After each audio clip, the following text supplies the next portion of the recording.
This might be the most important tip that I give you.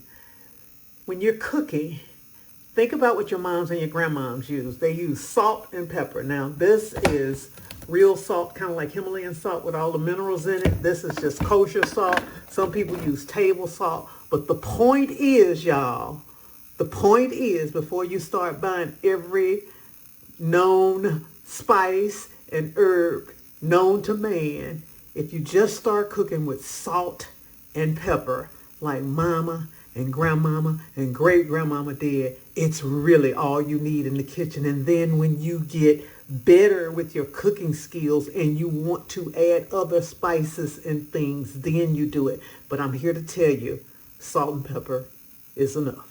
Salt makes things taste like what they're supposed to taste like. It enhances the flavor of whatever it is. Pepper adds another flavor.